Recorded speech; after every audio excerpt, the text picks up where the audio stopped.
A dead cougar in Dickinson County. FBI arrests correctional officers. Hi, I'm John Krieger. And I'm Mark Pickelman, and this is Public Eye News.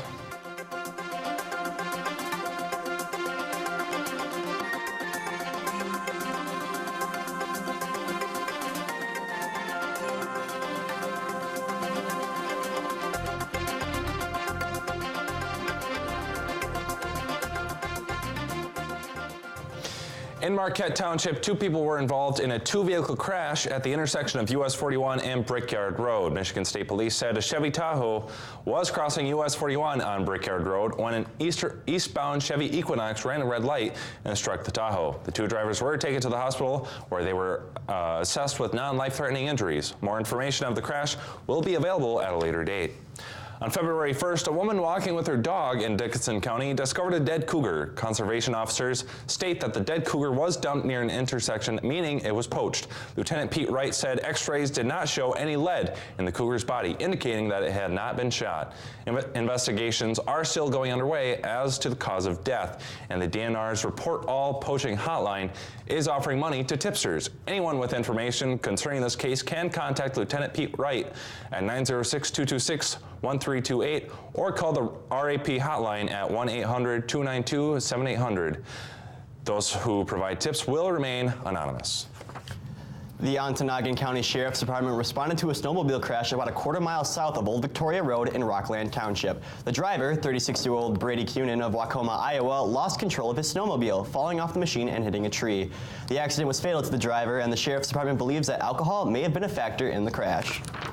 And the Algiers County Sheriff Robert Hughes announced his retirement this morning, ending the career that he began back in 1978. Hughes has served the county in many different positions, ranging from ambulance coordinator all the way to deputy. He was promoted to sheriff in 2010. After he retires, Hughes will remain in the area and serve as a volunteer on the Burt Township Ambulance Corps. His last day as sheriff is December 31st, 2016. Governor Rick Snyder and other state officials allegedly withheld lead testing results from county health officials while they worked on ways to present the information to the public, according to emails from the Flint Journal. Snyder's office said Wednesday, February 10th, that the information of lead test results were quickly shared after the testing was complete and denied withholding information. Jim Henry of Genesee County's environmental health supervisor said in an interview Wednesday that county officials did not learn of their test results until they were released following a press conference. And Sears Holding Corporation is closing 2 more stores, a Sears and a Kmart in Michigan, as the retailer continues to struggle with decreasing sales. The stores are said to be among 50 unprofitable locations in the latest round of cuts. Sears Holding shares slid early Tuesday to 13-year lows after the company stated it would quicken to the closure of some of its stores following a difficult holiday season. The company's stock is down 20% this year and has been cut in half within the past 12 months. And stay with us. We will be right back with your national and international news after the break. Well, I'm just a blues singer. American Masters presents B.B. King. Born a sharecropper's son, Riley B. King. He's the king of the blues. B.B. King's not just great. He's like great. Just like, unbelievable. Join us for his legendary sound and powerful story. B.B. King, The Life of Riley, on American Masters. Friday evening at 9 on Public TV 13. And welcome back. The FBI arrested 36 current and former correctional officers from the Georgia Department of Corrections system. According to officials, the officers are alleged to take bribes to deliver drugs outside of the prisons. Officers raided Dooley State Prison in the early morning, searching for contraband items such as drugs, cell phones, and weapons. The officers would wear their uniforms and badges during the operation to avoid interference from law enforcement. The investigation is part of a larger public corruption investigation into Georgia correctional facilities, and all indictments will be formally announced tomorrow at 1 p.m. And Democratic presidential candidates Bernie Sanders and Hillary Clinton prepare to go head-to-head tonight in another debate, while the Republican candidates battle for votes in South Carolina. Marley Hall has the latest on the presidential campaign from Milwaukee, home of tonight's debate. Marco Rubio rallied early this morning in South Carolina. He's trying to rebound from his disappointing 5th-place finish in New Hampshire as the alternative to Donald Trump. It is my hope if elected president, when elected president, to try to unite this country as much as possible. Jeb Bush also attacked the frontrunner's inflammatory rhetoric.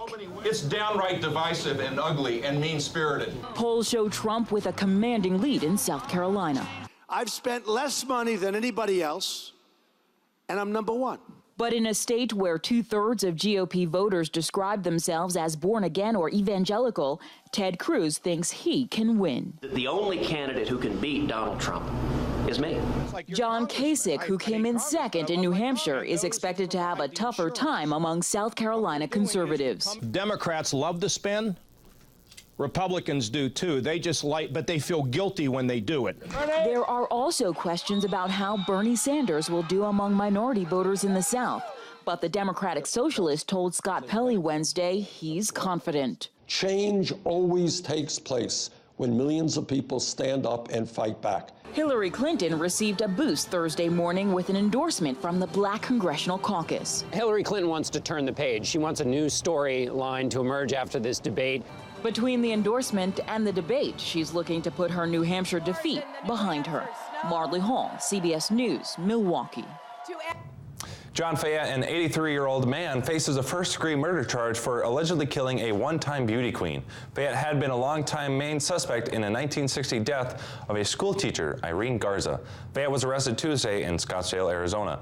According to an indictment revealed Wednesday, a grand jury in Hidalgo County, Texas, decided there was enough evidence against Fayette to charge him with that, quote, with malice aforethought, caused the death of Irene Garza by asphyxiation in a manner and means unknown to the grand jury, end quote. Authorities will release more information at a later date. And investigators from the National Transportation Safety Board have arrived in New Jersey to inspect damage on the Royal Caribbean cruise ship that sailed right into the path of a dangerous storm over the weekend. The luxury cruise liner, along with thousands of passengers on board, returned to its home port in Bayonne Wednesday night following the nightmare trip. Don Champion is there. After a nightmare at sea, passengers of the Anthem of the Seas cruise ship are back on solid ground, sharing tales of a dream Caribbean vacation gone wrong. The wind was coming through the doors. We thought it was going to break the glass. We slept on the sofa because we didn't think we was going to make it. The 200,000-ton liner set sail for the Bahamas last weekend, but got caught in a major winter storm in the Atlantic. The vessel was battered by 30-foot waves and hurricane-force winds. I was on deck 8 and I could see the water coming up to our balcony. Dennis Marr was on the cruise with his family. They spent hours on lockdown in their rooms while the ship's captain navigated out of the storm. My sisters and my brother were pretty distraught. My mom was okay. I mean, they opened up the minibar, so that was good for her. Royal Caribbean officials say they're reviewing the company's storm avoidance policy to make sure an incident like this never happens again. It should never happen. We've got to do better. We can't ask guests that are coming to us for a dream vacation to experience those kinds of conditions. Some rattled passengers say they're done. I'm not going to hold it against them. I'm just never going to cruise again. The Coast Guard will inspect the ship before it heads out on its next voyage this weekend. Don Champion, CBS News, Bayonne, New Jersey. 58 people were killed after 2 suicide bombers between the ages of 17 and 20 blew themselves up in a camp in northeastern Nigeria. Many were spared when a third intended bomber refused to detonate her explosives after realizing that her family had taken shelter at the same camp. Officials said that 78 people total were injured. The victims were staying in a camp for people who had been displaced by Boko Haram violence. And the bombers struck the camp early morning on Tuesday in the town of Dikwa near the border of Cameroon. And stay tuned because after the break we'll have your weather and sports.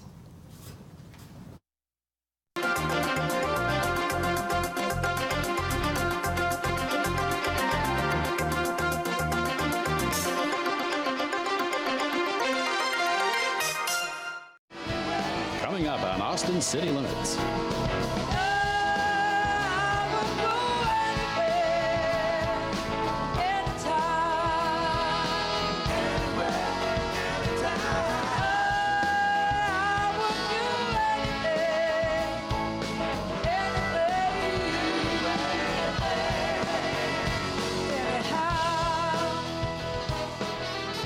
Tune in Saturday night at 11. Hello, welcome back to Public Eye News. I'm Eric Shapiro with a look at your weather. As you can see behind me, the sun has disappeared, so stay warm out there. It's mostly cloudy with a temperature of 16 degrees and winds west-northwest at 17 miles an hour and a barometric pressure of 30.16 inches and falling. Tonight we'll see some snow with a low of 7 and winds west at 13 miles an hour. Tomorrow we'll see some more snow with a high of 9 and winds northwest at 21 miles an hour. Let's take a look across the UP. In Sault Ste. Marie, it's 6 degrees and sunny. Manistee, it's 16 and mostly cloudy. Down here in Escanaba is 19 and sunny. Menominee, 16. Iron Mountain is 16 and mostly sunny. Ironwood is 13 and mostly sunny. Up here in Houghton is 15 and cloudy. Back here, Marquette is 16 and mostly cloudy. Let's take a look at your weather ahead. Saturday, we'll have a high of 8 and a low of -5 with some snow. Sunday will be a high of 19, a low of 13, and partly cloudy. Monday will be a high of 30 and a low of 21 and cloudy. So it looks like we have some pretty exciting news that the weather's going to be 30 degrees. But I hear that NMU has some exciting news too. Yeah, there's so many diving teams that are doing pretty good. 3 Northern Michigan Wildcats and 1 relay team took home medals on the first day of the 2016 GLIAC Swimming and Diving Championships. With 9 events in the books, both the NMU men's and women's teams are in third, totaling 90 and 118 points respectively. Molly Kearney earned a bronze medal in the 3-meter dive, and Angela Propsfeld also cracked the top 5. The 200-yard medley relay team claimed 3rd place in the event, and several other Wildcats on both teams finished with impressive numbers. The GLIAC Championship meet continues today. Shortly before the Detroit Pistons retired his jersey and sent it to the rafters last night, Mr. Big Shot Chauncey Billups admitted that this wasn't the plan. The former point guard said that all he ever wanted was to be the best player he could be, and never had a goal of this magnitude. Billups was 26 when he joined the Pistons for the 2002-2003 season, and he credits the success he found to the Pistons organization. Billups was a 5-time All-Star, the 2004 NBA Finals MVP, and NBA champion. As he said goodbye to the crowd last night at the Palace of Auburn Hills and his jersey ascended into the rafters, Billups pledged that without a doubt he will forever be a Detroit Piston regardless of his colorful career in the NBA. No decision on a possible arrest warrant for Buffalo Bills running back LeSean McCoy is expected today, a high-ranking Philadelphia police official told ESPN's Mark Schwartz. McCoy is part of an investigation into an alleged nightclub assault against off-duty police officers that occurred Sunday. The official said that the district attorney's office wanted to be thorough before determining possible charges. Both officers who were assaulted have been released from the hospital, where an array of punches, kicks, and stomps occurred over a bottle of champagne. Police didn't identify the suspects, but McCoy's lawyer told ESPN that his client will in fact turn himself in if he is charged.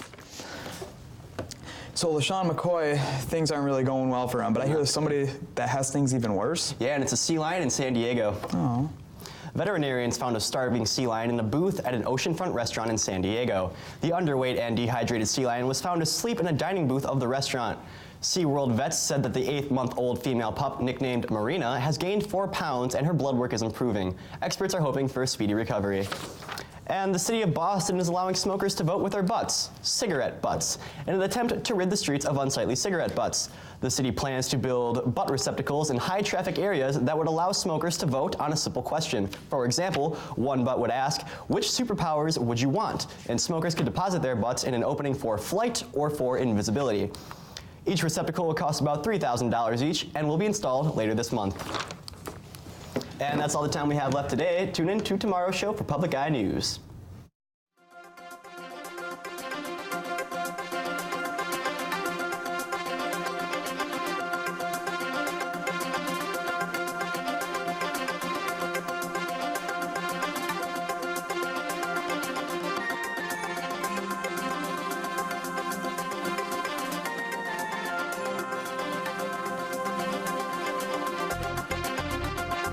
The preceding program was produced in studios located in the Edgar L. Hardin Learning Resources Center by WNMU-TV, Northern Michigan University Public Television.